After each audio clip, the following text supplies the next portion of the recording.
नमस्कार, जनसत्ता में सुनिए सुर्खियां, देश दुनिया की बड़ी खबरें।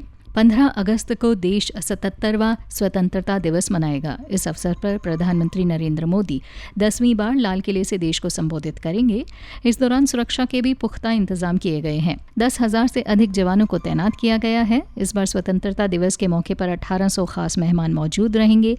इन मेहमानों में 660 से अधिक वाइब्रेंट विलेज, 400 से अधिक सरपंच शामिल हैं। इन्हें खासतौर पर कार्यक्रम के लिए निमंत्रण भेजा गया है। इतना ही नहीं, किसान उत्पादक संगठन योजना से जुड़े 250 लोगों को भी शामिल किया गया है। लाल किले पर स्पेशल प्रोटेक्शन ग्रुप ने जिम्मा संभाल लिया है। स्वतंत्रता दिवस पर 1000 कैमरे के अलावा एंटी ड्रोन सिस्टम भी लगाए गए हैं। समारोह के दौरान सेना के हेलीकॉप्टर पर अत्याधुनिक हथियारों से लैस कमांडो टीम आसमान से पैनी नजर रखेगी। प्रधानमंत्री और अन्य वीवीआईपी मेहमानों की सुरक्षा के लिए स्निपर्स, विशिष्ट स्वॉट कमांडो और शार्प शूटर तैनात किए जाएंगे। लाल किले के इलाके में चप्पे चप्पे पर सुरक्षा कर्मियों की नजर होगी। स्वॉट कमांडो और एनएसजी कमांडो के साथ दिल्ली पुलिस और पैरामिलिट्री फोर्स के जवान भी तैनात रहेंगे। एनसीपी में जब से दो फाड़ हुई है, पूरी कोशिश की जा रही है कि एक बार फिर कैसे पार्टी को एकजुट किया जाए।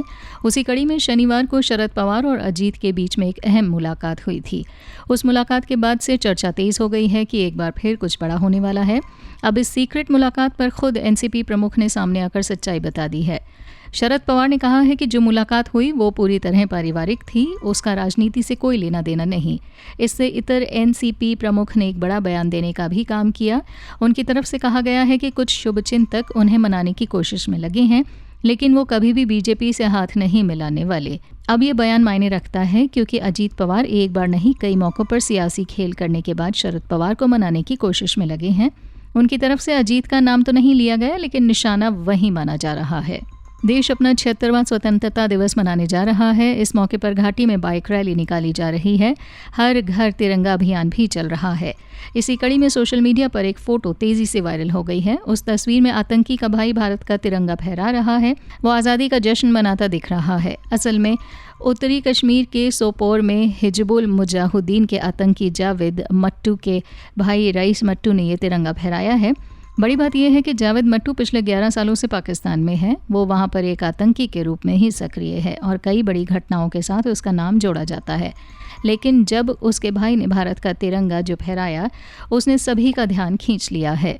आईआईटी दिल्ली ने अपनी मूल्यांकन प्रणाली में सुधार किया है और विद्यार्थियों में तनाव कम करने के लिए मध्य सेमेस्टर परीक्षाओं का एक सेट हटा दिया है।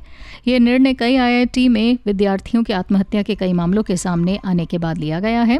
इन आत्महत्याओं के बाद इस बात को लेकर बहस छिड़ी है कि क्या पाठ्यक्रम और स्टडी का कठिन प्रोसेस विद्यार्थियों के मानसिक स्वास्थ्य को प्रभावित कर रहा है। आईआईटी दिल्ली के निदेशक रंगन बनर्जी ने कहा, पहले हम एक सेमेस्टर की परीक्षाओं में 2 सेट का इस्तेमाल करते रहे हैं। हर सेमेस्टर के आखिर में अंतिम परीक्षा और कई मूल्यांकन होते हैं। हमने एक इंटरनल असेसमेंट किया और सभी विद्यार्थियों तथा विभागों से मिली प्रतिक्रिया के आधार पर हमने परीक्षाओं के एक सेट को छोड़ने का फैसला किया है। इसीलिए अब नियमित मूल्यांकन के अलावा परीक्षाओं के 2 सेट होंगे। हरियाणा के नूह में एक बार फिर शोभा यात्रा निकालने की तैयारी है। ये शोभा यात्रा असल में पहली वाली शोभा यात्रा का ही हिस्सा है। महापंचायत ने पलवल में हुई बैठक में ये फैसला लिया है। असल में धार्मिक संगठनों ने ही मांग की थी कि अधूरी रह गई शोभा यात्रा को पूरा किया जाना चाहिए। उस वजह से अब 28 अगस्त को फिर शोभा यात्रा निकाली जाएगी। अब नूह में बस शोभा यात्रा निकालने की बात नहीं है। महापंचायत ने सरकार के सामने कई मांगें भी रख दी हैं। उन मांगों में हिंसा में मारे गए लोगों के परिवार के लिए 1 करोड़ रुपए सरकारी नौकरी देने की बात कही गई है। इसके अलावा जोर देकर कहा गया है कि इलाके में जो भी अवैध रूप से रह रहा है, फिर चाहे वो बांग्लादेशी हो या फिर रोहिंग्या, उन सभी को बाहर का रास्ता दिखाया जाए। दिल्ली वासियों को जल्द ही गर्मी से राहत मिल सकती है। मौसम विभाग ने अनुमान जताया है कि आज यानी 14 अगस्त को भी हल्की बारिश की उम्मीद है। शहर का अधिकतम तापमान 34 डिग्री सेल्सियस रहेगा। हिमाचल प्रदेश में भारी बारिश के बाद एक बार फिर आम लोगों को काफ़ी मुश्किलों का सामना करना पड़ रहा है। सोलन के कंडाघाट उपमंडल के जादौन गांव में बादल फटने की घटना के बाद 5 लोगों की मौत हो गई है। प्रदेश में स्कूल कॉलेज बंद कर दिए गए हैं और कई जगहों पर रास्ते बंद हैं।